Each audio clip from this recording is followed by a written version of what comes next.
बिस्मिल्लाहिर्रहमानिर्रहीम। अस्सलाम वालेकुम नाज़रीन, आप यूट्यूब चैनल देख रहे हैं। मैं इमरान खान हूँ। सबसे बड़ी खबर अब तक की यह है कि इमरान खान साहब की 9 मई के 8 मुकदमात में जमानत हो गई है सुप्रीम कोर्ट ऑफ पाकिस्तान से।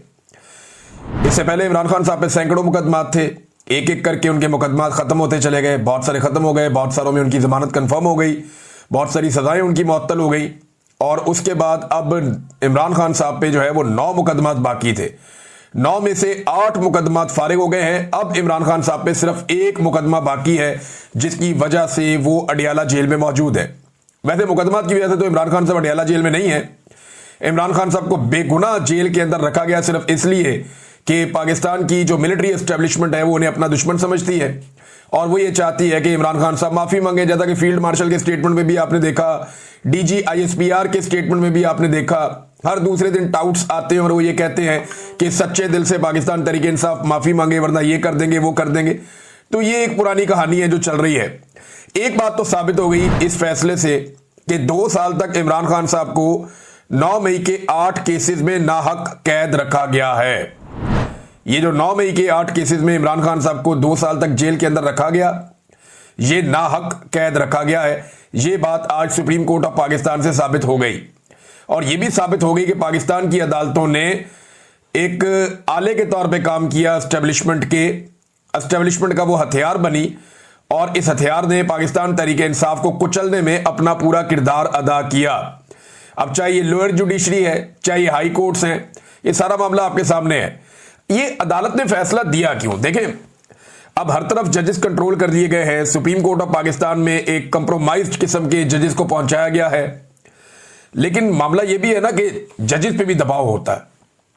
एक दिन पहले 2 मुअज़्ज़िज़ जज साहिबान ने खत भी लिखा कि जनाब गलत तरीके से अदालत चल रही है, नाइंसाफी हो रही है, कानून और आइन के मुताबिक सुप्रीम कोर्ट ऑफ पाकिस्तान को चलना चाहिए। उन्होंने निशानदेही की। वकला का दबाव बढ़ता चला जा रहा है, जजेस के अंदर से दबाव बढ़ता चला जा रहा है। ये जब सारी चीजें होती हैं और उसके ऊपर सुहेल वड़ाइस साहब आर्मी चीफ की ख्वाहिश लाके छाप देते हैं कि जनाब इमरान खान इसलिए तो जेल के अंदर बंद नहीं है कि उसने जुर्म किए हुए, वो तो जेल में इसलिए बंद है कि वो आसिम मुनीर साहब से माफी नहीं मांग रहा या वो सच्चे दिल से माफी नहीं मांग रहा। अगर वो सच्चे दिल से माफी मांग ले तो मामला आगे बढ़ सकता है। तो सुहेल वड़ाइस साहब की तहरीरों पर तहरीरें आना शुरू हो जाती हैं। यूरोप के दौरे के ऊपर हैं, भाई आप सैर करें, लेकिन वहां पे भी ड्यूटी इतनी सख्त है कि वहां से वो तहरीरें लिख लिख के दे रहे थे ख्वाहिशात को जो है वो अमली जामा पहनाने के लिए। और ख्वाहिशात किसकी है? मिलिट्री एस्टेब्लिशमेंट की है। फील्ड मार्शल से उनकी मुलाकात होती है।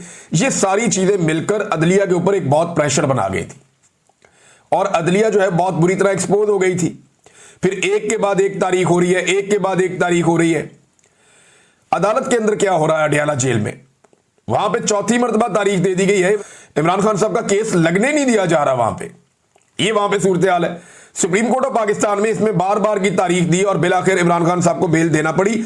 लेकिन इस केस में 1-2 चीजें मैं आपको बताऊं जो मैंने बात की है सहाफियों से। उन्होंने ये बताया कि जानबूझकर चीफ जस्टिस ऑफ पाकिस्तान ने बार बार ये जो केस था इसके मेरिट्स के ऊपर जाने से रोका।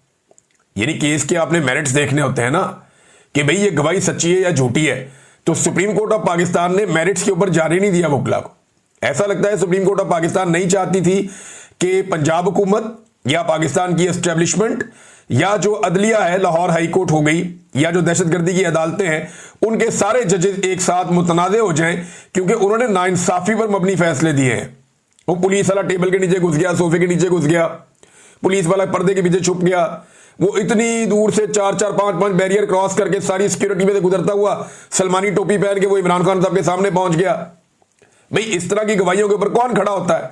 और एक शहर में गवाही कुछ और है, दूसरे में कुछ और है, तीसरे में कुछ और है। तो तहरीक इंसाफ तो तैयारी करके गई हुई थी, लेकिन चीफ जस्टिस ने इन मेरिट्स के ऊपर बातचीत नहीं होने दी। इससे पूरी की पूरी अदलिया जो है उसके कपड़े उतर जाते हैं। लेकिन अदलिया, ये इसका क्रेडिट जाता है किसको? देखिए, इसका एक तो क्रेडिट पाकिस्तान के अवाम को जाता है जिन्होंने हार नहीं मानी। 8 फरवरी 2024 के बाद से लेकर अब तक हार नहीं मानी और वो आज भी इमरान खान के साथ खड़े हैं। दूसरा, पाकिस्तान के सोशल मीडिया को भी एक क्रेडिट जाता है, लेकिन सबसे बड़ा क्रेडिट जाता है इमरान खान साहब की जो कानूनी टीम है उसे। वो टकरे मारते रहे, उन्हें पता है कंप्रोमाइज कर दिया, लेकिन उन्होंने उसमें से भी अपना काम निकाला। उन्होंने इतनी टकरे मारी कि बिलाखिर वो दरवाजा खुल गया। और इसमें बैरिस्टर सलमान सफदर जो है वो बहुत तारीफ के लायक है। इमरान खान साहब की जो पूरी वकला की टीम है वो सभी मुबारकबाद के लायक हैं। बैरिस्टर सलमान सफदर साहब हैं, सलमान अकरम राजा साहब हैं, इन लोगों ने बड़ा अच्छा काम किया। लेकिन जो एक प्रोफेशनली मैंने देखा कि जिस वकील ने बहुत अच्छी हैंडलिंग की तमाम मामलात की और मुकदमात की, वो बैरिस्टर सलमान सफदर है। कमाल उन्होंने केसेस लड़े हैं और जिन जिन लोगों ने उनको केसेस लड़ते हुए देखा, जिन सहाफियों ने भी देखा, उन्होंने बताया जी कि वो जबरदस्त किस्म के शवाहिद सामने रखते हैं, बड़ा टू दी पॉइंट आते हैं और बड़े अच्छे उन्होंने मुकदमात हैंडल किए हैं। बड़ी प्रोफेशनली उन्होंने इन मामलात को डील किया कि एक तरफ एस्टेब्लिशमेंट है, पूरा का पूरा एक इदारा इस काम पे लगा हुआ है, इंटेलिजेंस एजेंसियां इस काम पे लगी हुई हैं, अदलिया को कंप्रोमाइज कर दिया गया है, 26वीं आईनी तरमीम के बाद पूरे निजाम को जकड़ दिया गया है, लेकिन फिर भी वो लगे रहे। बिलाखिर इमरान खान साहब के अब 9 में से 1 मुकदमा बाकी रह गया। अब सिर्फ एक ऐसा मुकदमा है जिसमें इमरान खान साहब को जेल में रखा हुआ है।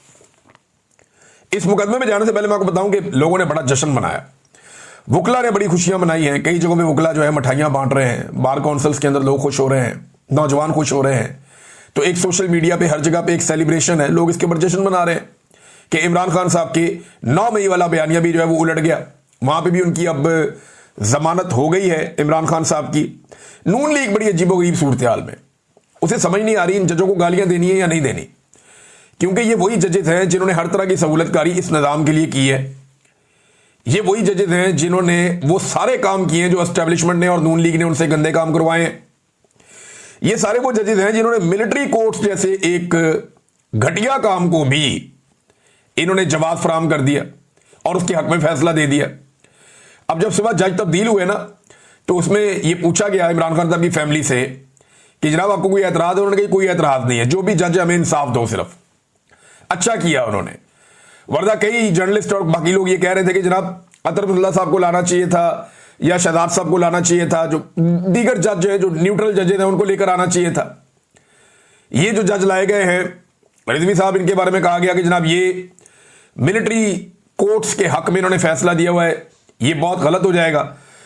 लेकिन ये पाकिस्तान तहरीक इंसाफ और इमरान खान साहब की फैमिली ने बड़ा दिल किया, उन्होंने कहा जो मर्जी जज आ जाए हमें इंसाफ दें। अब कई केसेस ऐसे होते हैं जिनमें जज के लिए भी रास्ता कोई नहीं बचता, तो बिलाखिर इमरान खान साहब की जमानतें हो गई। नून लीग की सूरत हाल अजीब है, जजों को गालियां देनी है नहीं देनी वो इस मखमसे में। ये एस्टेब्लिशमेंट कल को अगर इनके ऊपर से हाथ उठा लेगी ना, ये एस्टेब्लिशमेंट को भी गालियां नहीं दे सकेंगे, क्योंकि जिस लेवल के इन्होंने जूते पॉलिश कर दिए इनके पास पीछे हटने का रास्ता नहीं है। और जिस लेवल पे इन्होंने इस अदलिया को उठा के रखा है, इनके पास पीछे हटने का रास्ता नहीं है। अब ये कैसे कह सकते हैं कि जनाब ये जजेस, क्योंकि ये जजेस ये लोग खुद लेकर आए हैं, तहरीक इंसाफ ने तो इनकी मुखालफत की थी, वो तो मंसूर अली शाह साहब की बात कर रहे थे। ये जजेस ये हुकूमत खुद लेकर आई है, लिहाजा इनसे तो ये गिला कर ही नहीं सकते। अब आ जाए